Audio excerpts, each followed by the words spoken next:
Today, we honor the curious minds that challenge the status quo, break barriers, and explore the unknown to unlock new opportunities. To ignite real change, let's embrace the spark of this moment. Hi everyone, I am Shashwati, your host for the day. I extend a warm welcome to all our incredible innovators to the elimination rounds of T.U.P Season X. Get ready to unleash your spark factor in this intense battle of brilliance because securing a win here is the ticket to semifinals to one of the most prestigious B school competitions in the country, the Ultimate Pitch Season X. So, let's get started.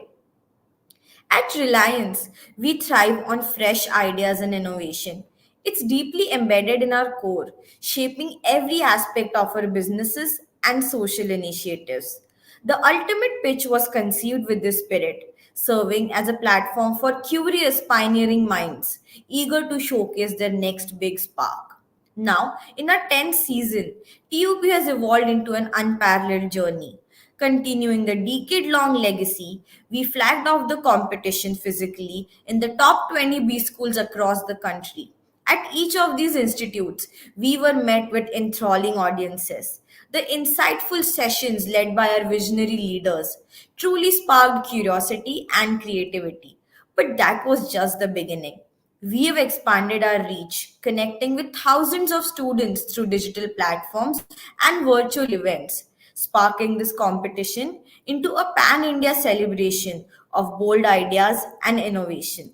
Now, it's with great excitement that I invite you to experience the magic of our campus launches and the highlights of our pan India virtual launch with this video.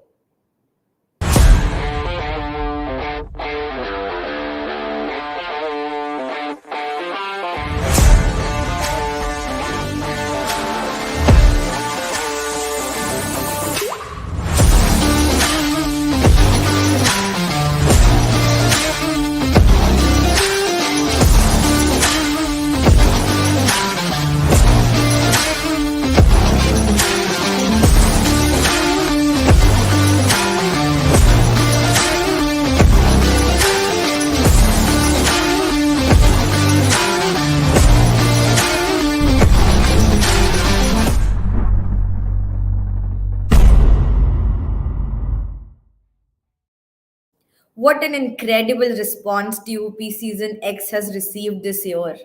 Over 22,800 registrations, more than 1,900 idea submissions.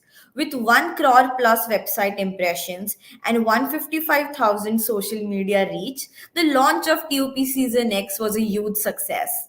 And now we move on to the elimination rounds.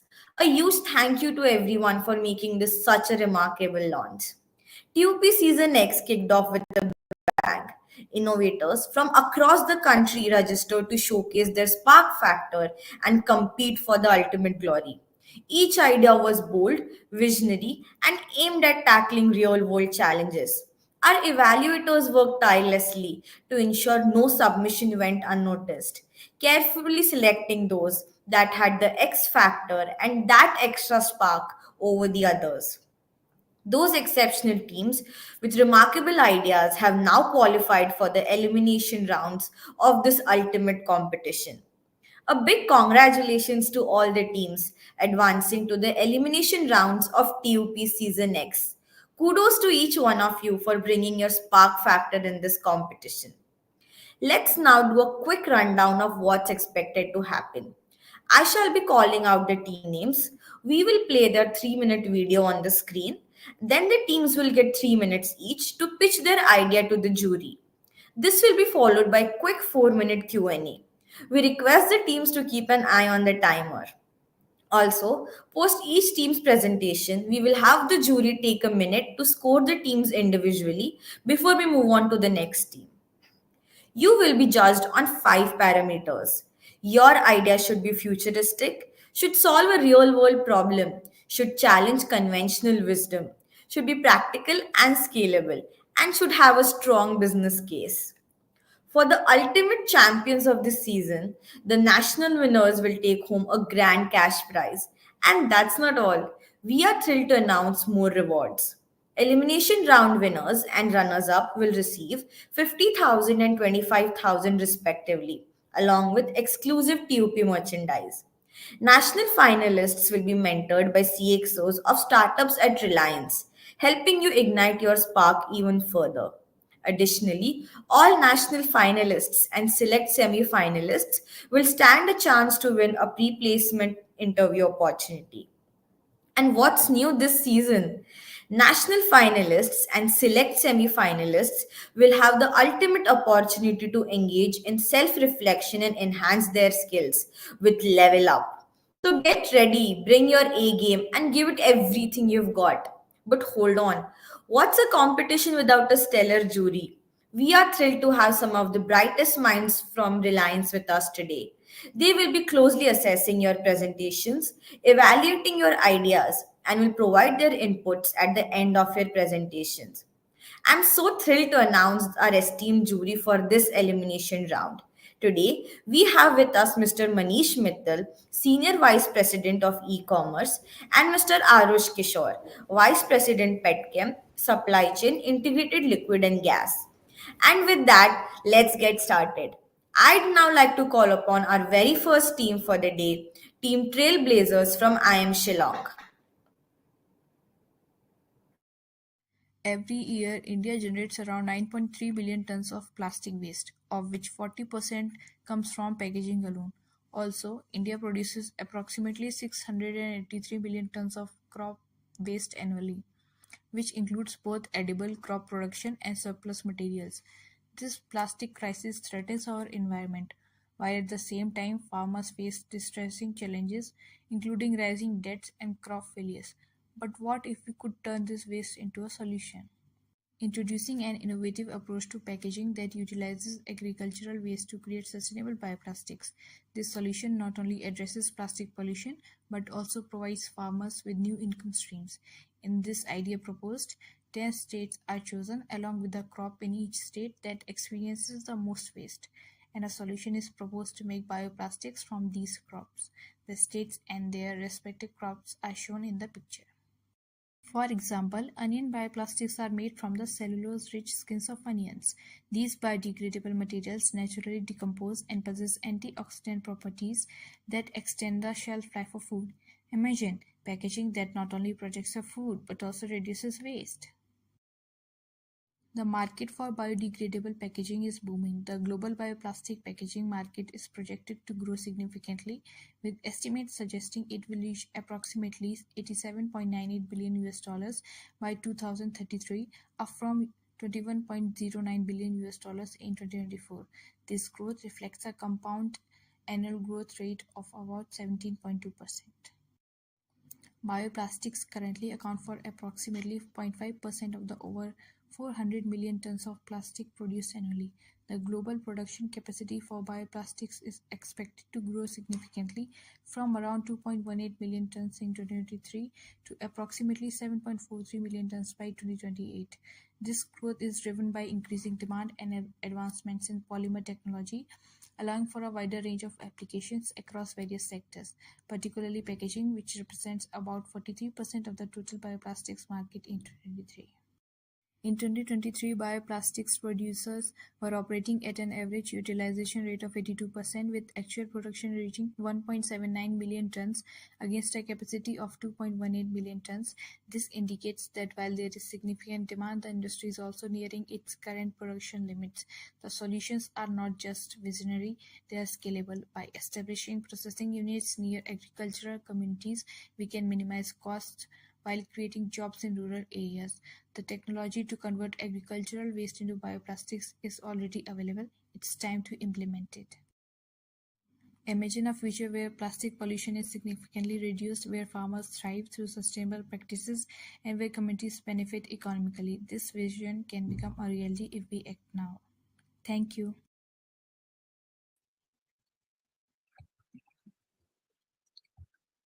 Uh,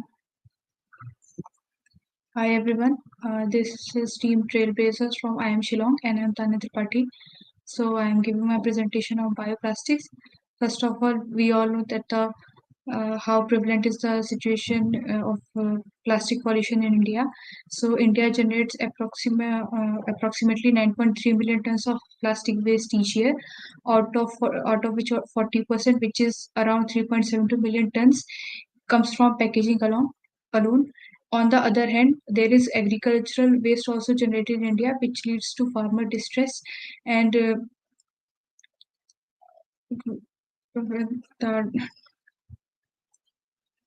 the data uh, which I presented in the PPT. And the solution that I am presenting for the same is that bioplastics can be used to reduce the plastic pollution and also utilize agricultural waste. Um it is bioplastics can decompose more quickly than traditional plastics, and the uses of bioplastics in packaging are in food packaging, beverage packaging, personal care and cosmetics, pharmaceuticals, household products, disposable products, and e-commerce packaging. So in my idea, I have taken 10 states, which are Maharashtra, Rajasthan, Gujarat, Odisha, Madhya Pradesh, Karnataka, Uttar Pradesh, West Bengal, Punjab, and Haryana. And in these states, I have found the crop which gets wasted the most, and I have presented data for the same in the PPT. So the reason why I have taken these states is because uh, I wanted to align my idea with the uh, Reliance operations, which are operating in the country. So main idea of my presentation is that the agricultural waste that is generated from these states can also be used even if they are in damaged position or rotten. So like onion skins can be used in cellulose. Rich onion skin is rich in cellulose, which can be used in production of bioplastics, which is also biodegradable. Now coming on to the problems that are faced in the bioplastics market. So first is competitiveness. Bioplastics are generally 4 times more expensive than the plastics plastics made from coal uh, or the traditional plastic that we use. So to tackle this problem, production at a mass level can be done to make bioplastic more easily available in packaging. Second problem is infrastructure development. So as I already said, that my business idea aligns with the businesses Reliance's uh, uh, operating operations all over India. So I think that would not be such a great problem. Third is regulatory support. So Government of India has also launched initiatives which promote bioplastics. And fourth is consumer education. So I have presented data for the same, that the 2023 study revealed that 50% of consumers are willing to pay a premium for bioplastic products over traditional plastics, and 70% of consumers express a preference for bioplastic products, and price and functionality are equal. Also, it has a great market potential, and it has not been generally not totally utilized. Mostly bioplastic needs in India are satisfied through imports. Thank you. Thank you, Tanya, for that very interesting presentation and a wonderful concept. Uh, One question, Tanya, that comes to mind is there any capacity existing in India already for something like this? Since you mentioned that large part of this is actually imported today in India? Yes, so there are some companies which are already manufacturing bioplastics. Like there is one with name of HUID, and which works on onion bioplastics, and mostly are in foreign countries, mainly Europe. Okay. So Yeah. initially you said, sorry, Nitin, please continue. No, go ahead, go ahead. Initially you had said that there's cost competitiveness, etc. But in your slide, you do recognize that it costs about 4 times more. how do you incorporate these two data points, and how do you think it affects your balance sheet? Sir, can you please repeat the question? So initially in your video and in your explanation thereafter, you had mentioned that the product is cost competitiveness and one can bring down the cost, etc. But in the last sheet of yours, which is currently being displayed, you say that the conversion cost is, or the end product costs 4 times more than a regular plastic.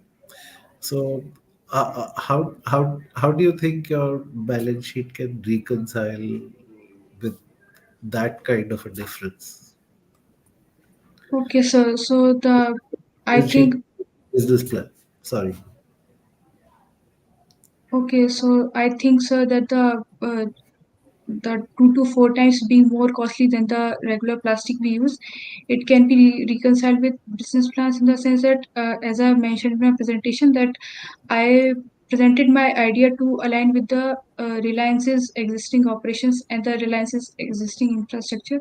So I think infra can be Reliance's infra and expertise can be used in, and the main reason that the bioplastic is 2 to 4 times more costlier than the regular plastic is there are several reasons. Like there is less brand awareness, and most importantly, there's a not a full scale production.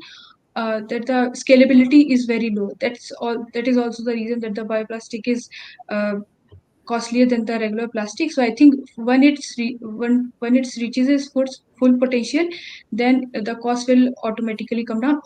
I agree with you that there will be a initial cost, operational expenditure and capital expenditure, but I think that can be justified with time as more and more production of plastic system. Okay. And when you look at scalability, you are showing, I think, in the time period that you said, the scale is increasing 3 times. Uh, the production is increasing 3 times. But even that is roughly about 1.5% of the total plastic consumption in India. So, any thoughts on that? So scalability. So the main reason for that the scalability is so much high, but the consumption is so much low, is because of low awareness among the consumers. And I think the government needs to push more on that so that the people can become more aware of about bioplastics. And I think so. Okay. And Tanya, for you, who do you see as the consumer or customer for this setup? So I'm just trying to understand. Also, you're proposing a concept. What does this concept entail selling to? Are you selling to the end consumer? Are you selling to manufacturers? Who are you selling the product to? So I am focusing on manufacturers. Uh, Basically, the single use plastics that we used to carry daily items in grocery stores, for groceries and for food packaging. So I am first focusing on that, and it is a phasal approach because there is a lot of research and development needs to be done in bioplastics area. So I think with each phase, I will focus more on manufacturers, like going from only packaging groceries to uh, packaging chips and biscuits, etc. And in your business case, do you have any estimation on what kind of capacity or what kind of cost it would involve to set up a capacity like this? Sir, I have an initial estimate about the capital expenditure that there would be. So for a plant setup, the initial capital expenditure lies around 12 to 30 million dollars, which I know is very high. But as I earlier said, that once the production ramps up, the it can be justified. Understood. Uh, Thank you. That's all the questions from my end. Arush, any questions from your end? Have you estimated uh, the cost of procuring raw material for your plants? Uh, no such estimation, but because that I have mentioned crops state wise, and also the crops which are in rotten or damaged condition can be used. So I think we can. There will be a. I think there will be a less problem of supply chain because of we have taken crop from each state which is grown very much in that state, and because we are taking rotten or damaged crop, so I think the cost will be less than the in procurement, which will be less than the crop is usually sold at. Okay. Thank you, Tanya. Thank you, Tanya. All the best. Thank you, Team Trailblazers, for that innovative and sustainable solution. Moving on, it's time for our next team. Now, I'd like to call upon Team Triads from Department of Management Studies, IIT Delhi. 800 women die every day from preventable maternal complications. India contributes to 26% of the global maternal deaths. Let's hear what Dr. Shada Jain has to say on this. Now the government of India has made it almost mandatory that they should come and deliver in primary health center and not deliver at home. Still, about 10% are still not are delivering at home. But the expertise is probably not that good. But I'm a great believer, even if the nurses deliver, they will save the lives of the patient. Jyoti is 19 years old and she is pregnant with her second child. She lost her first baby to stillbirth during 7 months of pregnancy. അപ്പോൾ ഒരു മാസം പുറത്ത് മാറാണ്ടിരുന്നപ്പോൾ ഡോക്ടറെ പോയി കണ്ടു. അങ്ങനെയായിരുന്നു teacher ആ അംഗൻവാടി ടീച്ചറെ കണ്ടു.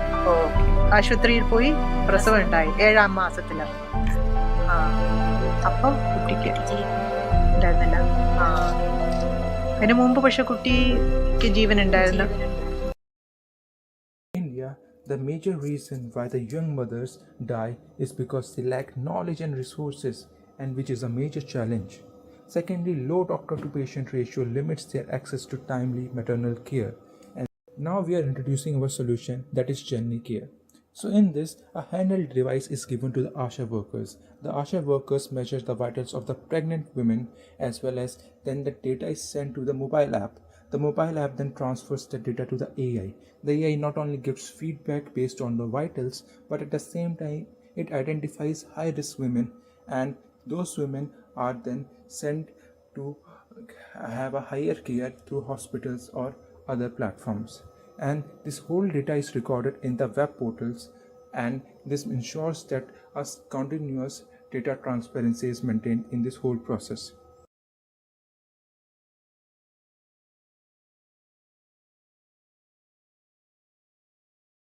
We have trained our AI model with over 150,000 data sets with the help of over 50 plus doctors. This ensures that through continuous learning, our AI improves its feedback capability.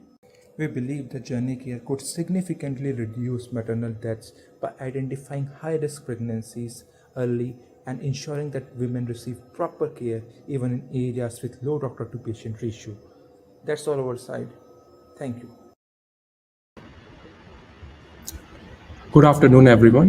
We are Team Triads from DMS IIT Delhi, and we present our idea known as Janani Care. Next slide. According to UNICEF, in 2020, over 25,000 plus maternal deaths happen alone in India, and India contributes to 12% of these deaths globally. And this problem is more evident in rural areas. But if we look at the primary reasons for this problem, we will find a low doctor-patient ratio and limited pre- and postnatal care are the reason why this happens. Some studies says that there is one gynecologist per 10,000 pregnant women. If we look at the market opportunity, women between the ages of 15 and 44 make up to 22.2% of India's population. The TAM is 1.5 lakh crore for maternal and child healthcare solutions in India, whereas the SAM is 18,000 crore for the rural and semi-urban areas using AI-based maternal care.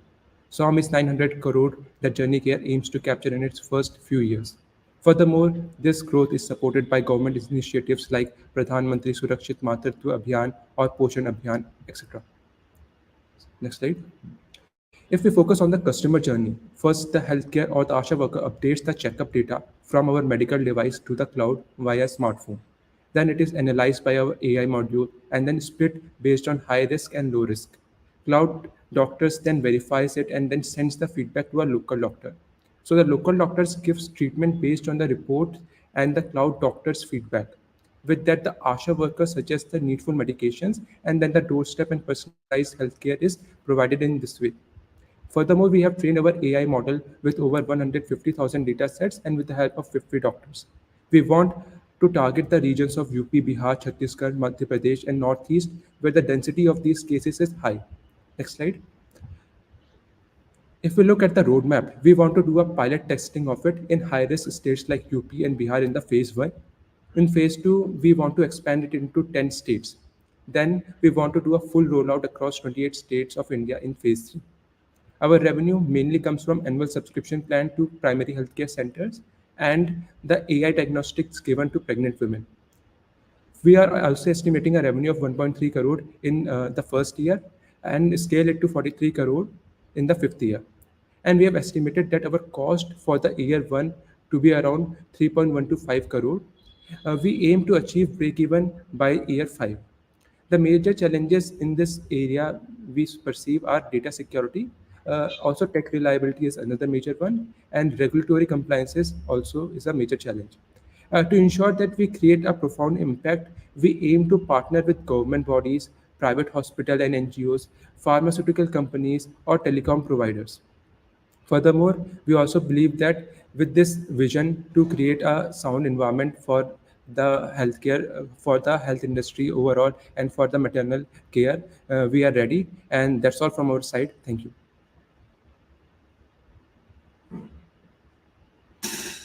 A very interesting concept.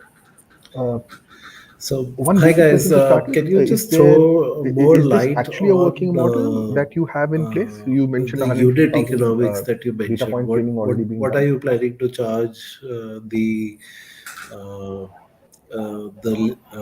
patient, and what are you going to charge the uh, local clinics that you mentioned?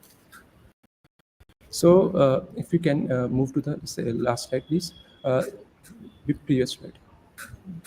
Yeah. So here we have clearly mentioned that there will be a fixed charge of 50,000 per primary healthcare center and 7,500 per pregnant women. And in our package, which we will provide, we will give them 1,000 days care to the female to the pregnant women, which includes their child care also, the infant care to in our package.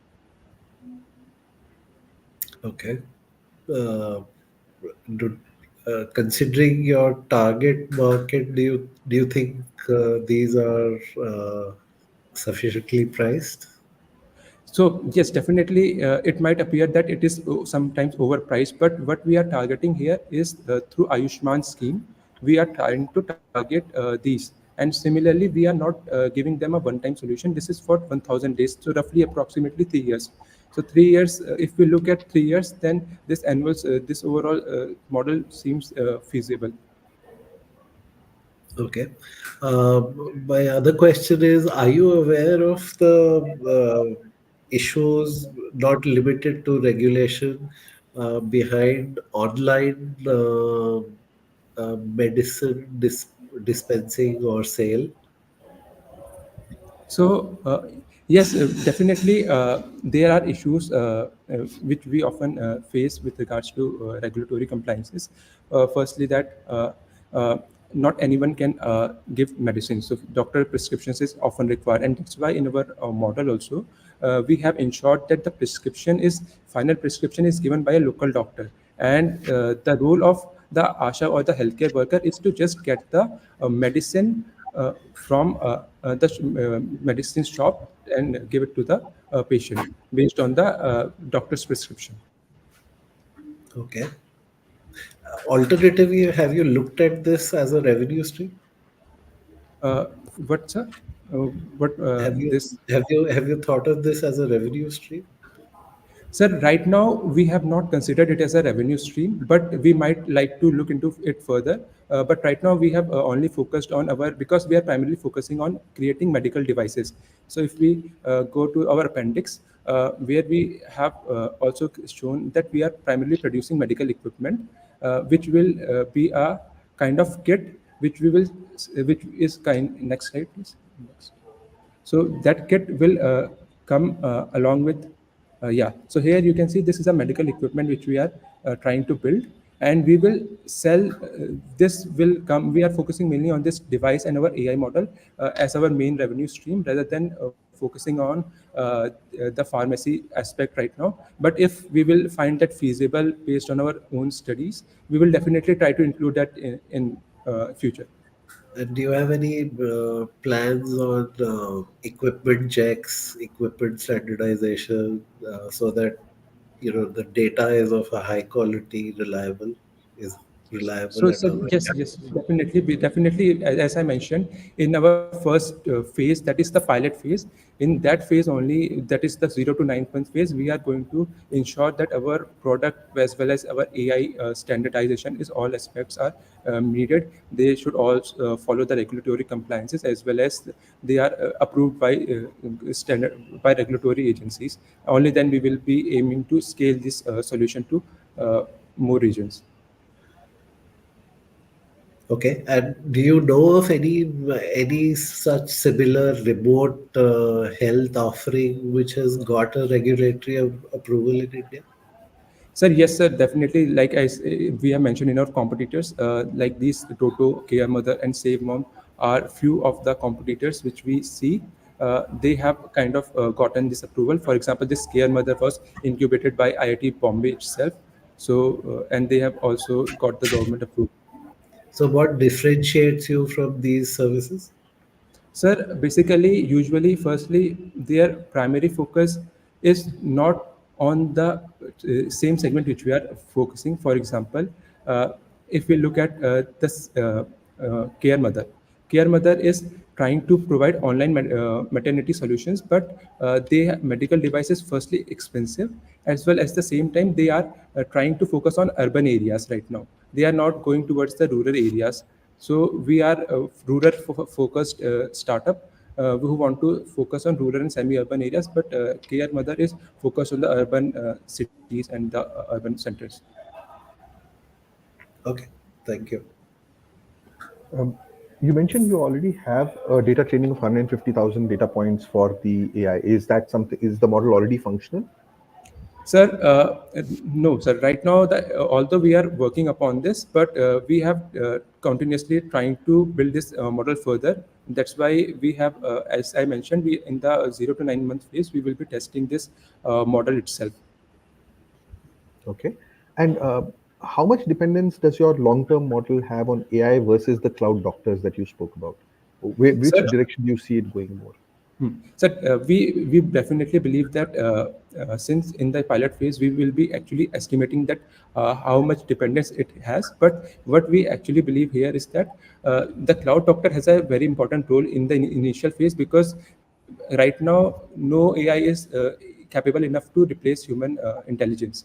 So we definitely believe that in the initial few years, until we get satisfactory result and satisfactory success rate, then only we can further go down towards the path of fully full AI implementation, and removing the cloud doctor part and directly shifting towards the local doctors. Understood. Uh, Other than the government funding that you spoke about, which forms 90 lakhs out of the 1.2 crores of revenue that you're looking at, is there any other monetization that you're considering? One, of course, Arush mentioned, which is from the pharmacy side of things. But is there any other monetization opportunities that you see in something like this? Sir, as I said, there is also first is that we are first, as I mentioned, that we will be selling this our medical equipment as well as this annual subscription model. Second, revenues that will be to the government as well as to the patient, basically Ayushman scheme. Second revenue stream will be our what we call as this CSCs, these corporates. Basically, corporates have a target of corporate The social CSR, I responsibility. understand. See, all Yeah. of these revenue streams I've understood. I'm saying, in addition to this, are you seeing a monetization opportunity over and above that as well? Given that your Sir, device is reaching out to such a large number of people. Sir, right now, based on our analysis, we think that there are more opportunities. Like first of all, this AI data as a monetization scheme can be built, because data is going to be used in other development of other AI. So, if other companies or other platforms wants to build using our module, our data sets, then we can sell that thing or provide them our software development kits to build upon our infrastructure. Fair. Thank you. That covers all my questions. Arush, any more questions from your end? I think I'm okay. Wonderful. Thank you so much, Team Triads. All the best. Thank you, sir. What an impactful problem statement, Team Tides. Thank you so much for your time. And now let's allow our jury a minute to complete scoring the teams. While they make their assessments, let us have some fun. We'll have an interesting trivia question about Reliance on your screens right now. All you have to do is guess the correct answer. The first person who answers correctly is going to get some amazing T.U.P merch. So, ready? Here we go.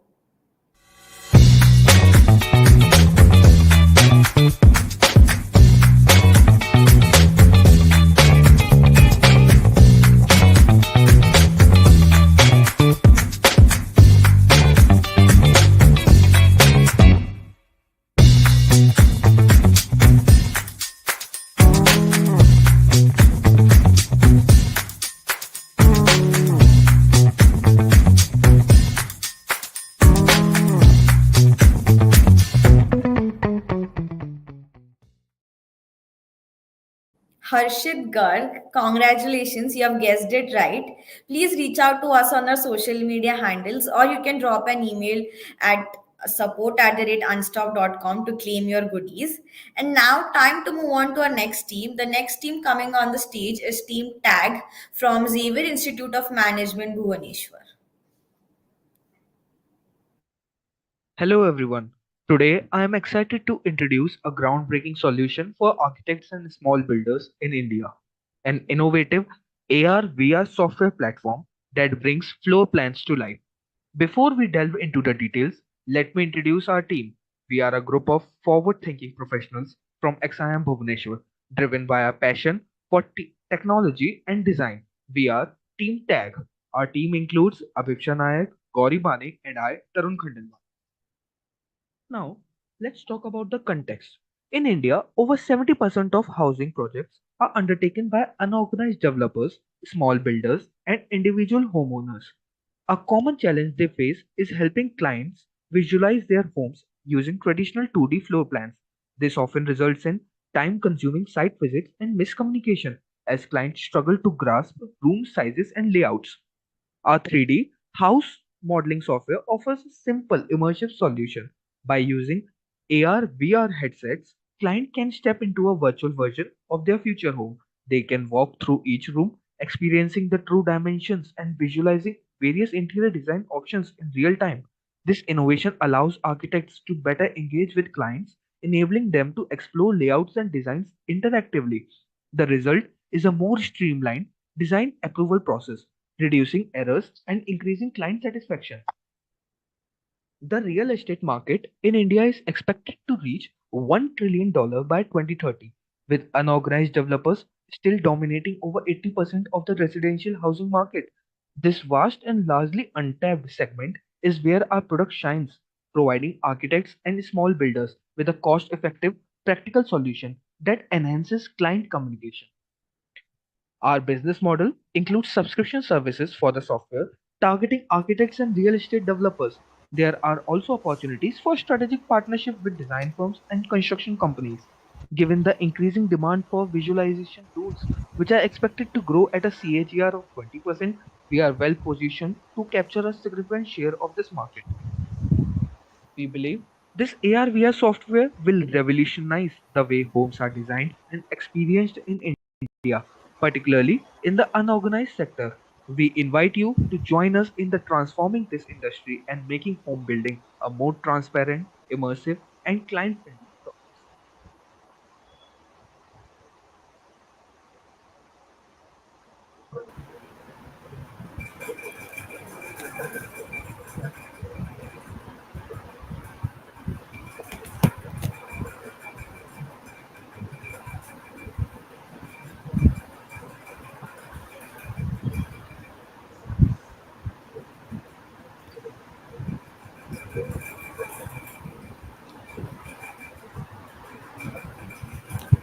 Abiksha, you are not audible. Uh, Abiksha, Hi, team, you're not audible. Uh, yeah, am I audible? Yeah, yeah, you yeah. are audible. Abhiksha, I believe, is not Abiksha, audible. Abhipsha is not audible. Wait a minute. Can someone else take it up? Yeah, yeah. you. Abhipsha, you are not audible.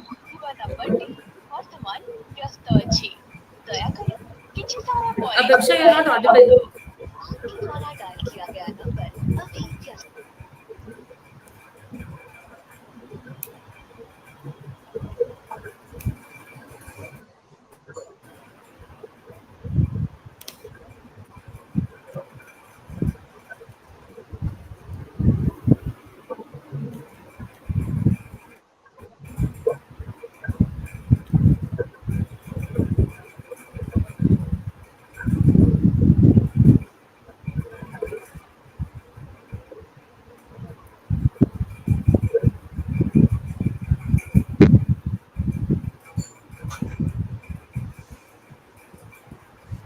Hello, am I audible? Yeah, Yeah. you are audible. Yeah. Can I start? Yes. Go ahead. Sorry for the inconvenience. Yes. So let's further explore some of the aspects of our product, Virtual VR, revolutionizing architectural design through virtual VR. Uh, the growth of our product is closely tied to the expansion of our market segments within India's $477 billion real estate market. The potential is further amplified by India's VR sector, projected to reach $172 million by 2028. While competitors like Iris VR, the Wild, and Onscape provide similar solutions, Virtura VR differentiates itself through a user friendly interface, flexible pricing, and broad platform compatibility. Our use cases focus on enhancing spatial understanding for a complex projects, offering design customization and real time collaboration, leading to faster approvals and reduced project delays.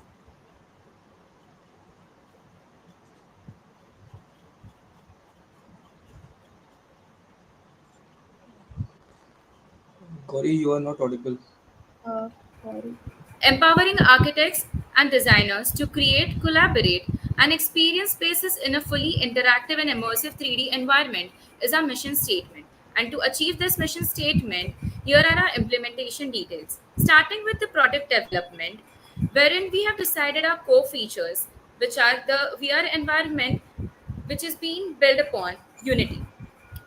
Talking about operations and infrastructure, after we legally set up the business, we will hire the key staff and setting up cloud infrastructure via Azure services.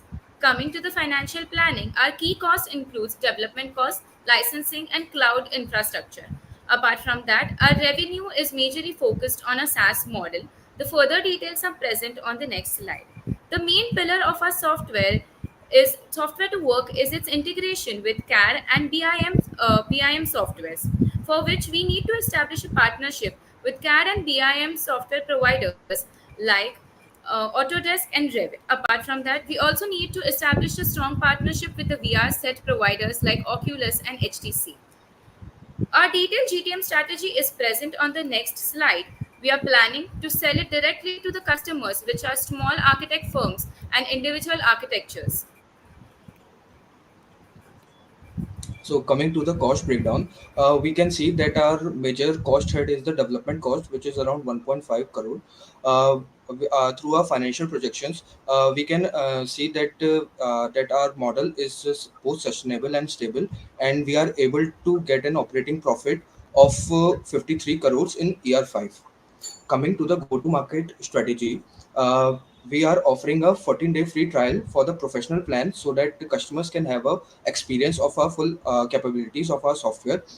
We are currently initially we'll be focusing on Delhi NCR, Jaipur and Chandigarh because there is a strong demand for individual home construction in these cities, and further over the course of time we'll be moving to other tier 1 cities. For marketing our software, we'll be you having some referral programs and even the discounts.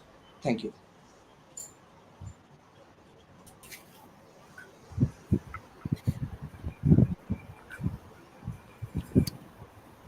Thank you, Team Tag. Uh, Interesting concept. How did you arrive at the overall market Um, your pricing of 10,000 and size? 30,000 per month that you're talking about, $177 this is billion. from a perspective of the architects, interior designers, etc. Uh, Excuse me, sir. Manish, you'll Sir, have can to, you repeat? yeah, Manish, you'll have to repeat the question. Sure. My question was the pricing that you've mentioned, that is with regards to the architects and interior designers. Is there any Yes. model that works around a per client of theirs, or this is just a pure subscription kind of a model alone? Sir, initially we'll be only focusing on the subscription model, where we'll be providing our software to these architectural firms, and basically the small architectural firms and the individual architects that are currently in this country. And after that, over the course of the period, we'll also be providing this software to companies like Asian Paints for their interior home decor and all other companies such like. Understood. And Yeah. the hardware involved with this, the virtual reality headset, etc., that would be purchased by them separately, or is that part of what you are providing them? No, sir. Sir, that the cost for that will be different, but we won't be having any profit over that. We just will be sourcing the VR headset from our partners and providing it to our clients. And in long-term plan would be we could have established a partnership with the hardware providers like Oculus or HTC, wherein our software is bundled with their services. Okay. And don't software like AutoCAD, etc., and the other architectural specialized software already, are they not already building these features inherently into their capabilities as we speak? So as we speak, softwares like AutoCAD or Revit, basically CAD is CAD, computer-aided modeling. So the software is being used for modeling, which is 2D and 3D views, but not an immersive atmosphere. Now, as a customer, if I'm going to build up my own home, won't I be much interested in seeing how my dream home would be in live action rather than just seeing some blueprint or a 3D model? So that was our basic plan behind this, which has not currently been implemented by CAD or Revit at this moment. And given the low cost of development, as you were calling it out in your business case, uh, what are the entry barriers for any of them to implement this and price you out of the market? So, with respect to the developer cost, Development cost. They already have the capability sitting within them. The development cost that you shared in your business case did not seem like a very large development cost. yes. Why would or what would stop them from just developing this and pricing you out of the market? So I think somewhere we are getting a first mover advantage in a market like India, wherein so this kind of technology is not yet been implemented. So by default, this is giving us an edge over the other companies, maybe deep pocket companies who have not yet implemented, but in further they will implement. But I think that will be built upon our idea. So somewhere till that time, we would have a certain amount of market share and certain loyalty base from our customers. So that is, I think, a leverage of for us apart from those companies. Fair enough. Arun? So you mentioned that you want to start in three cities. How many units or how many software cells are you uh, targeting in these three cities? So, sir, actually, in the first years, the main priority for using these three cities was these cities have much more individual homes as compared to the apartments. Otherwise, in cities like Bangalore and Mumbai, there is much more concentration of apartments than the individual homes. So, firstly, we are just thinking of reaching to that level of 200 to 300 softwares in year one. In Then after that, we'll be going to cities like Lucknow and all the state capitals. So what does 200 and 300, or let's assume 300 software sales mean to you in terms of revenue, and how many years? So, sir, So in can you we show have a Excel? We have a yeah. Excel for the revenue as well. The Uh, Okay. Yeah. So, sir, here we can see that in year one, we are having a target of 300 softwares of sell. These assumptions are being taken by after reading the reports from NASCOM, where it was projected that these software as a service companies in their initial period of operations have a growth rate of around 80% to 150%. So, Yeah, but you are not a software as a service company.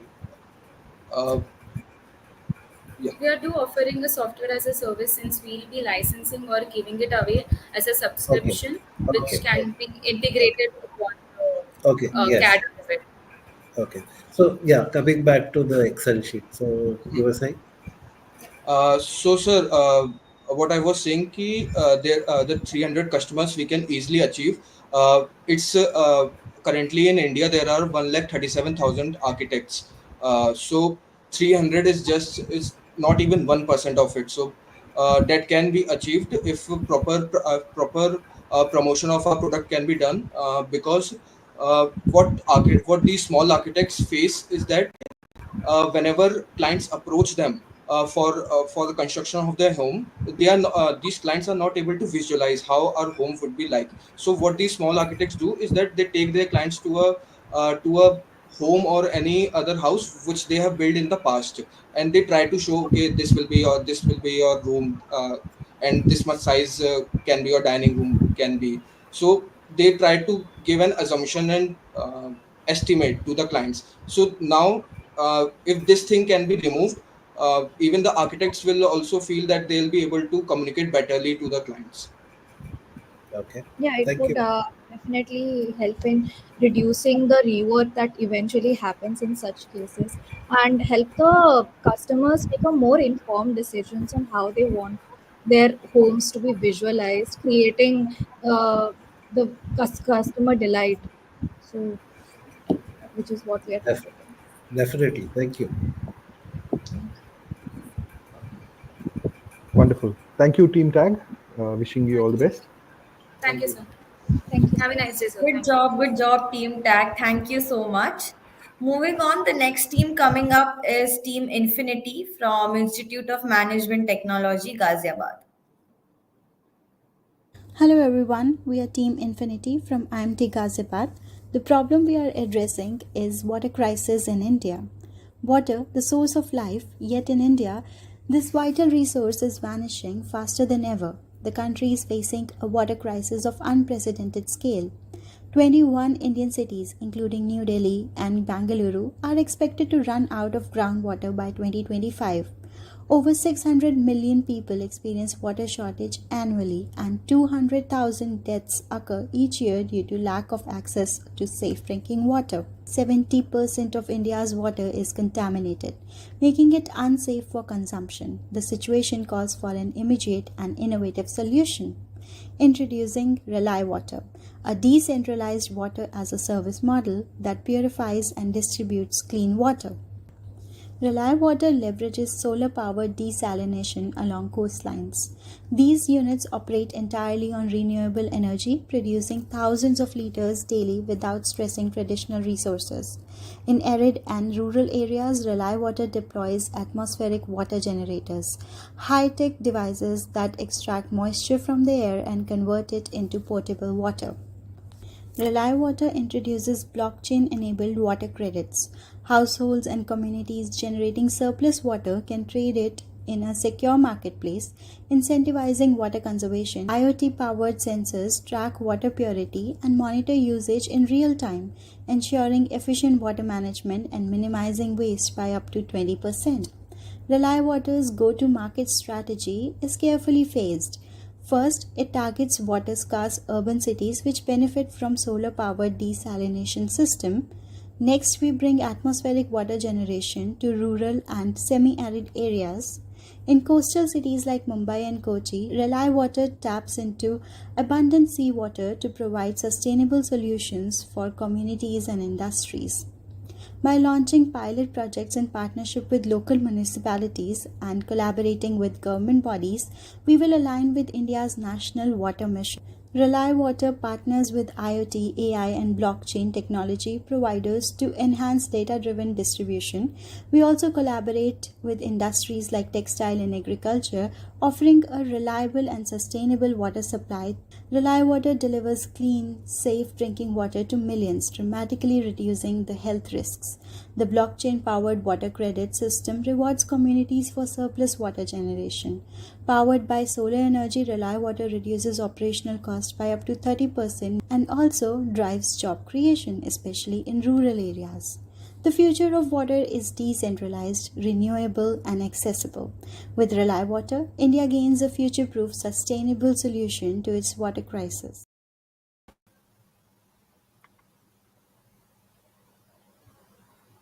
Start. Good afternoon, everyone. We are a Team Infinity here to address the escalating water crisis in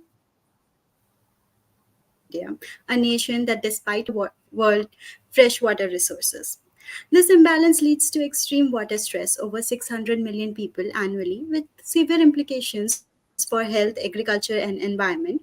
Currently available solutions like groundwater extraction, centralized supply systems, and water tankers are unsustainable or too costly to scale. While rainwater harvesting has limited reach, these conventional solutions lack the flexibility and efficiency needed to address the India's regional specific demands. Today, we introduce Rely Water, a scalable, sustainable solution that focuses on both generating fresh water and conserving it. For the water generation, we present the case of two major cities, Bangalore and Delhi. In Bangalore, we are implementing solar water powered desalination units along Karnataka's coastline that convert seawater into potable water, reducing reliance on overexploited rivers and groundwater, and provide a renewable source of potable water for thousands of households. In Delhi, where groundwater depletion is critical, we are installing atmospheric water generators powered by solar energy to draw clean water directly from the moisture in the air. Our distribution strategy is localized and cost efficient by using pipelines in Bangalore and water tanks in Delhi, reducing cost and ensuring quick access. Next. For water conservation, we are considering Mumbai and Chennai. The water credit system in Mumbai incentivizes households and industries to save water by earning credits that can reduce bills or be traded on our Rely Water app, making conservation financially rewarding. The IoT based water monitoring in Chennai provides real time insights on water quality and consumption, helping users reduce the wastage and boost efficiency. Next. The For industries and municipalities, our B2B model offers a subscription for stable water access with options to buy water credits and lease equipments like AWGs. Payments are managed through subscriptions. In the B2C model, households subscribe to regular water delivery, earn credits and conservation, and use IoT for water management, paying app subscription. To make Rely Water scalable and accessible, we are partnering with government bodies for regulatory support, technology providers for blockchain and IoT integration, and community organizations for public education. Rely Water is committed to driving towards a water secure future with innovation and sustainability.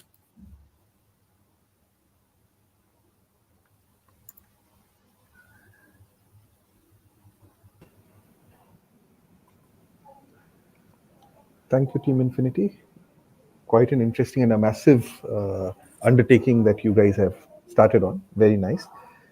Yeah. One immediate question from what I see on Great the slide, presentation. and I just want to really get this like the right. name. We're talking only about drinking water here, or are we talking about water for all kinds of consumption? Sir, am I audible? Yes, loud and clear. Yeah. Sir, we are talking about fresh water here. So it's for natural consumption as well as drinking. Both. Right. So, how much water per household is? Am I reading that 20 liters daily per household correctly? That sounds very little. No, sir. Where is it? It was 200 per household, sir. 200. 200 liters per household. Yeah, Okay. that's an average that we have assumed. Okay, fair enough.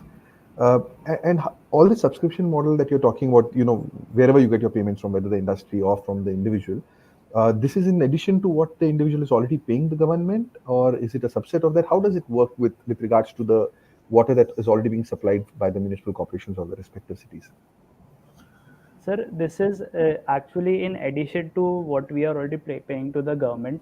So basically, like when we see that there are shortfall of water in cities like Bangalore, etc.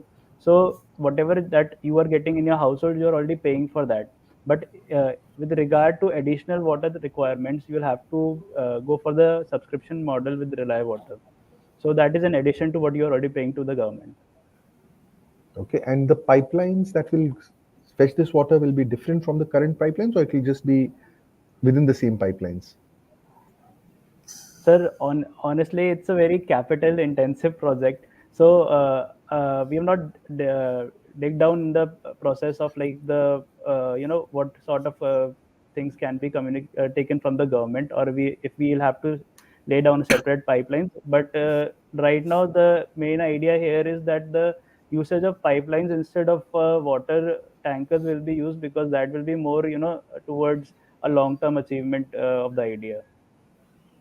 Understood. And when you talk about water credits, help me understand, what are you issuing water credits for? Sir, so in terms of things like when we talk about households, right now, when we see normally what we people are doing is that they put solar panels, above their household, and what they get in return is that they are able to get some return on their bills, like a rebate on their bills for the amount of electricity they are giving back it to the government, right? In the same manner, when we talk about water credit, so if we are able to save some water, then we can actually trade it in the marketplace also, so that every water that you are being utilizing, you have actually have to pay for it. For let's say, like when we talk about industries also, industry use a very high amount of water, but that amount should be uh, moving towards, like we are making a very wise consumption, a sustainable consumption that we say, then we will have to pay for the extra water that we are using. And in that manner, we can also prevent industries from overutilization of water. So when we say water credits, we are actually giving water for something in return, like monetary things. Yeah, but that's the subscription, right? So for every liter I consume, I pay X amount, and therefore the Hmm. less I consume, the less I pay. Where is the water Yes, sir. credit coming in? I couldn't understand that. Because when you Sir, talk so about solar, for basically, example, electricity, when you talk about the electricity credit there, that is for generation. If I'm generating electricity in my premises through solar or whatever else, and feeding it hmm, back to the grid, then I get credits. Is that what you're talking about? yes, yes, a similar thing in the industry as well as household side. Yeah, but what I'm not seeing here is, therefore, on the residential side, the B2C model, where is the generation of water happening? Where are you feeding it back to the grid? Because I thought this was all a consumption-based model. Where is the generation happening? Sir, so generation will be taking place with the help of AWGs altogether. So when we talk about AWGs, maybe like what happens is that AWG is available in many sizes right now, and it can be as small as like producing 50 liters per day, kind of a thing. So now when I see that even a small household can be able to produce, if they are using AWG, for instance, if they are able to produce some water and give it back, then that trade comes into place, that some amount of water is being given back for the trade off that we are talking about. There the water credit takes place. Understood. Got it. I'm clear. Thank you. Arush? Uh, so in terms of distribution, you've yet to figure things out. Do you know are there any complexities in moving water across municipalities, across districts, across states? Not across states, sir, but yes, across cities, sir. Major challenges that the navigation is not easy for the traditional way in which we are using. So example for the water tankers also, where the places are, where the water doesn't reach easily, it is very difficult to bring in water tankers also. And we have seen that site year and year again in cities. This year even massively we could see in the states like Karnataka, first city Bangalore. For that level of that level of cities, it is getting very difficult to counter to these water problems, and hence this kind of distribution makes it much more easier that and much more sustainable in the long run.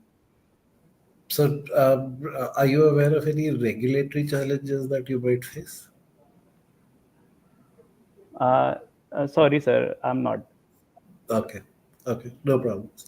My other question was the AWG model that you plan to deploy in Delhi. Uh, are there any minimum moisture or humidity norms that apply? So, sir, there are no norms in search of AWGs, but basically it comes down to the identification of the area. Wherever you find high moisture in the air, there you can deploy. Of course, like in a city like Delhi, there will be challenge in terms of seasonality that comes into play. So, like when the in seasons where the moisture will be high, we will be able to produce higher amount of water through the AWGs, but for some few months where the air is very dry, the production, basically the generation of water lessens. But as such, there's no norms in terms of this. However, it's a very capital intensive when we want to produce, like for a city of that big huge, so the identification of the place comes into play. You mentioned this as a green solution, etc. Are you aware of any challenges to desalination at coastlines? Sir, basically, brine water is the hardest this thing challenge that the uh, uh, players are facing these days. Not only in India, but like when we see in the other countries also. But they are able to, they are doing it in different methods. So, like few countries, they are using to brine water to be injected on in earth. So basically, they identify a location and then they inject that brine water. Few places are there where they do ZLR, uh, zero liquid. I'm forgetting the R term. They Okay. basically that is being done in India also to treat brine water, and in few places they are also doing, what they're doing is that they are using brine water to mix it with seawater and then slowly send it back to the ocean and seas. So different things are coming up at different places, but again it's a challenge right now to completely eradicate the problem. Okay, great. Thank you. Thank Thank you, you so Team much, sir. Infinity. Thank you. All the best. All right. Thank you. Fantastic effort, Team Infinity. Thank you so much. And while we give a few more minutes to our judges to deliberate, here's another fun trivia question about Reliance to keep you all engaged. The question will come right now, and the winner, the one who answers correctly the fastest, will get some amazing goodies.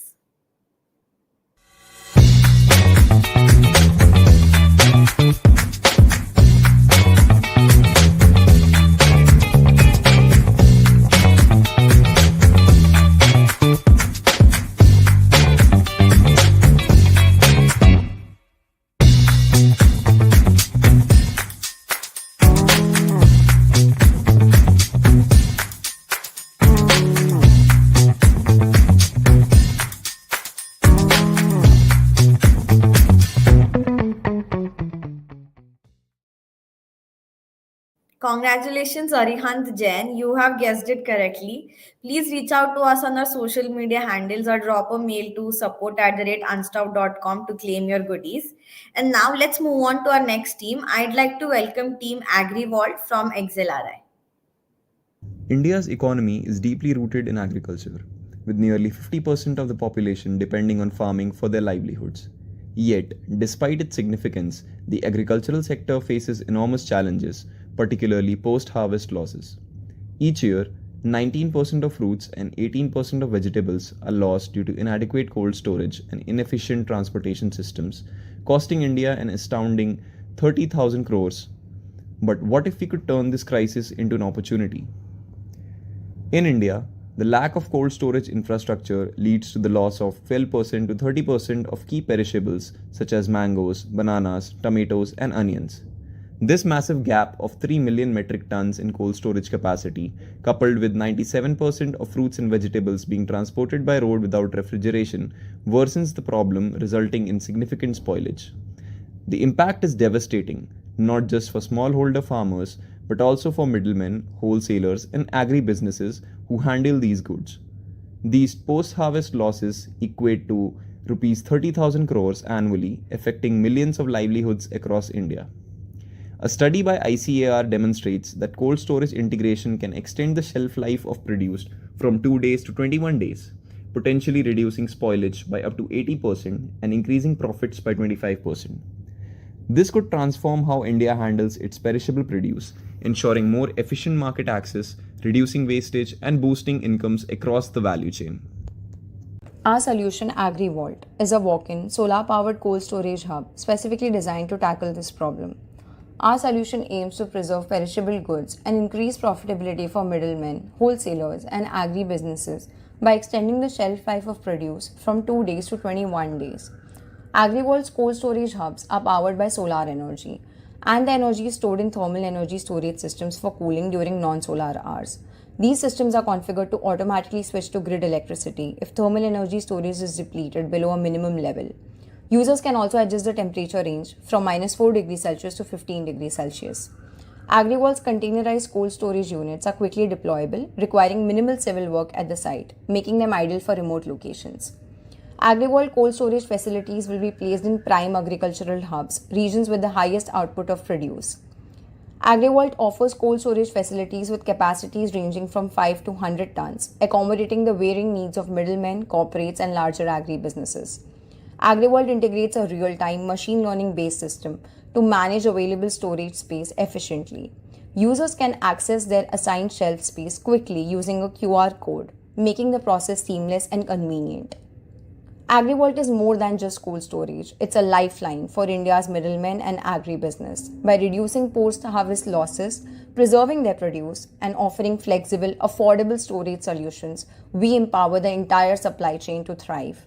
Together, we can transform India's agricultural landscape and secure a more sustainable, profitable future for all. Thank you.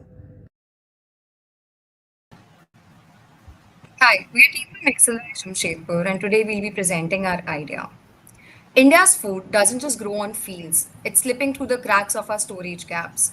India faces an enormous 13,300 crore annual loss due to fruit and vegetable wastage, including post-harvest losses of 30,000 crores. Despite this, organized cold storage is primarily available for milk, leaving a 3 million metric ton gap in cold storage for perishables. With no organized cold storage solutions for these perishables, farmers, middlemen, and agri-businesses face massive losses due to spoilage and price volatility. With government incentives like low interest loans, FDI, and subsidies, there's a critical need for data driven cold storage solutions to address this issue effectively. Our solution, AgriVault, steps in as a data driven automated cold storage solution specifically designed for fruits and vegetables. AgriVault is built with three primary users in mind: farmers, who need post harvest storage to stabilize prices, middlemen, who require secure storage during transport, agribusinesses, looking for reliable sourcing of high quality produce.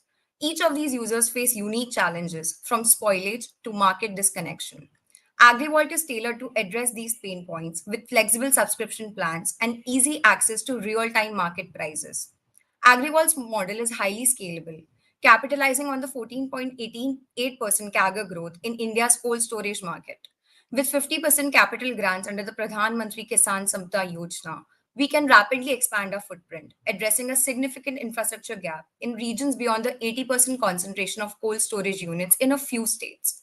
This government backed scalability aligns perfectly with our mission to provide accessible, efficient storage solution across India's agricultural landscape. And now we follow a detailed walkthrough of the AgriVault process. So user comes into the AgriVault storage, authenticates themselves using biometric, then deposits their vegetables with the help of an employee into a basket. That basket is then kept on a patio connecting to a conveyor belt. The basket is scanned and information like current state of the vegetables, type of feed, and expected expiry date is provided to the users using computer vision technology. This information would be provided in the kiosk as well as in the phone of the user. The basket is then moved inside, wrapped, and tagged by an RFID, then assigned a shelf space using AI to optimize shelf storage, which are compartmentalized based on temperature and to minimize the storage costs as well. Finally, when the user requires to withdraw their vegetables, they again authenticate themselves using the digital kiosk. The conveyor belt brings out the specific tag vegetables that they chose, and this becomes the end of the process.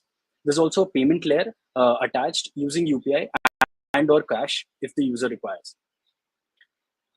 Thank you. Thank you for your time, and we're now ready for the Q&A. Thank you, Team Agrivolt. That was quite interesting. I couldn't quite catch the business case around this. Have you done any working around how the revenue model would work? What kind of revenue could you generate from something like this? Yes, we have. Let me just go to the appendix real quick. So we have identified the pricing and the cost along with the break-even. Suraj, do you want to elaborate? Yeah, sure.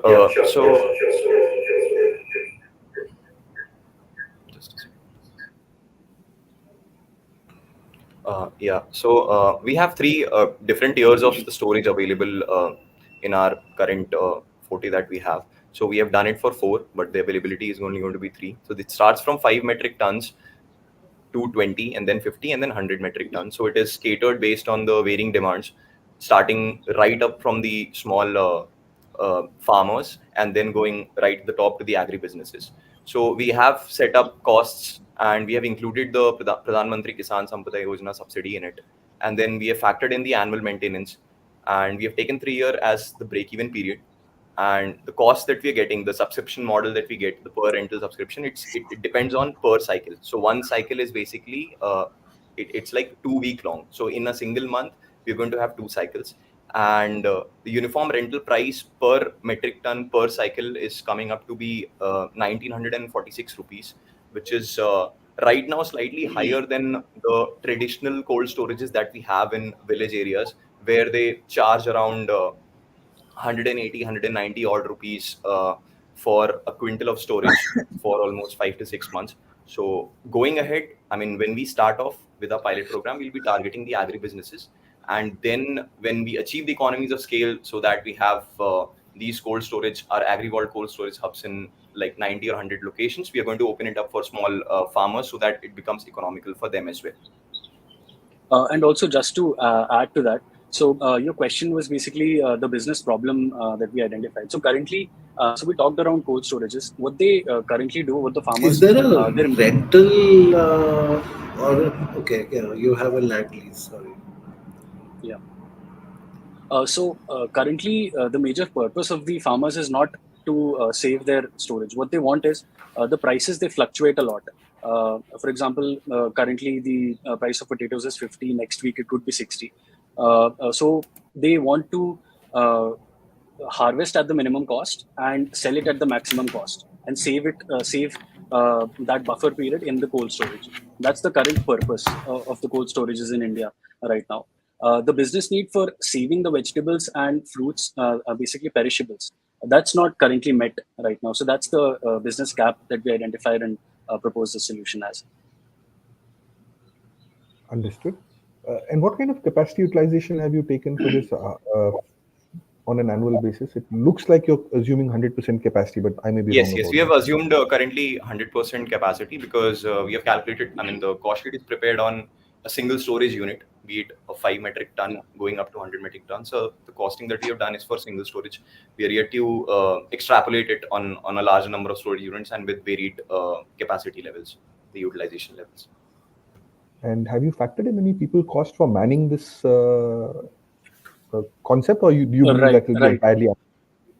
So, like the case study wanted us to be futuristic, so we went ahead, but we obviously identified that practically it's not completely feasible to have a completely unmanned cold storage. So what we thought was, we identified key areas and key points where human intervention is definitely required. So for that, we identified the initial part where the farmer comes and deposits their vegetables. That needs to be manned because the farmer can deposit multiple vegetables in the same basket, and that would eventually cause problems. So we don't want to do that. So that's one place where there is manning required, and of course there'd be some amount of manpower required inside for maintenance and regular usage. But the labor costs currently being used in the cold storage, they would be highly minimized. Understood. Got it. Arush, your questions?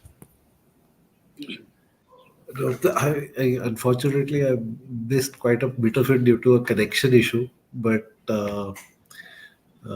yeah, so what I would like to ask is, uh, in terms of spread and your sourcing of these vaults. Have you given a thought to what would be your base or bases, and how would you like to spread it? Yes. So actually, I'm not sure why this slide is coming this way. So actually, we identified 10 major cities that we want to start with as a pilot project. So these were based on the agricultural produce that they have uh, and the amount of open space that is available for creation of these cold storages. That was the basis of choosing these 10 cities at first. Is that what your question was, or were you asking Yeah, yeah. something else as No, well? no, no, this is fine. But and how do you link it to your sourcing of these agri vaults? Right. So currently, the process that happens is the farmers, they sell their produce to some middlemen. These middlemen take care of all the transportation and the storage costs. They take it to the mandi, and the mandi becomes like a central place, a central hub where all of the people source from. Even the corporates like ITC or Reliance, they also source from the mandis as well. So what we thought was we would be placing these cold storages in and around the mandis. That would form the like the backbone. Eventually, we'd also want to vertically integrate with e-commerce giants and even for Reliance Fresh as well. That's what our idea was. Okay. Uh, some of these mandis would attract, I'm sure you would know, attract some premium leads, That's correct. Yeah. right? Okay. And where are you making these vaults? We're going to outsource these vaults. I mean, there are already manufacturers with that have come up with these cold storage solutions. So they Okay. give out a deployable cold storage units in different capacity tiers that we are targeting. So we are going to source them from the suppliers. Uh, I mean, there are already certain suppliers such as Blue Star, Voltas, Thermofrost, etc., which give us with a complete cold storage solution. And there's this InfiCold. So there are a line of suppliers that we have identified. Obviously, we have not gone in depth into how we are going to source these deployable units. Currently, our prime idea is what is going to be the per unit cost of these storage units, and then what the main idea is basically. So the idea for us is, optimizing the storage using computer vision, and then we are going to use this idea in the cold storage units that, I mean, they already exist in and across India, but the solution that we're providing is basically optimize inventory management and real-time pricing updates so that farmers or agribusinesses or middlemen, when they sell their produce, which is stored in our vaults, they get real-time update of the prices, and then according to that price fluctuations, they can maximize the profits. So you mentioned a couple of government schemes, especially one agrarian scheme as a potential source of subsidy for your operations.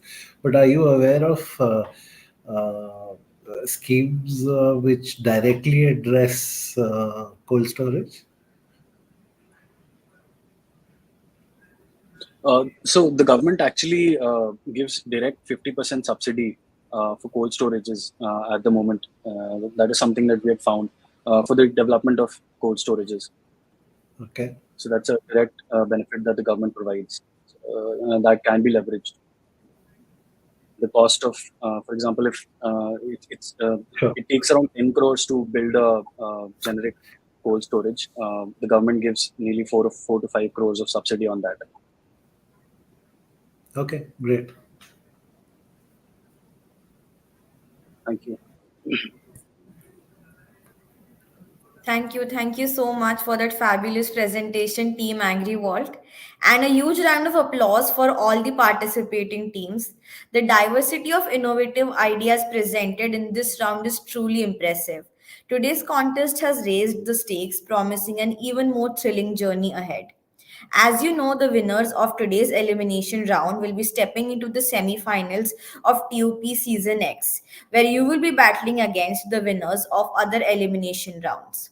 Now, as we build the suspense around today's winners and runners up, you will have to hold on to your excitement just a little longer. Rest assured, the results will be soon announced on our social media handles, so keep those notifications turned on.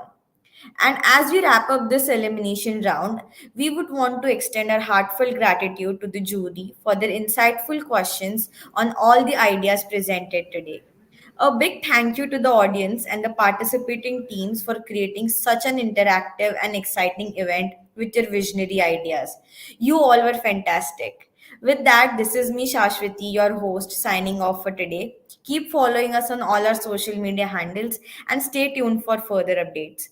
We will see you soon at the T.U.P Season X semi-finals. Until then, take care and have a great day.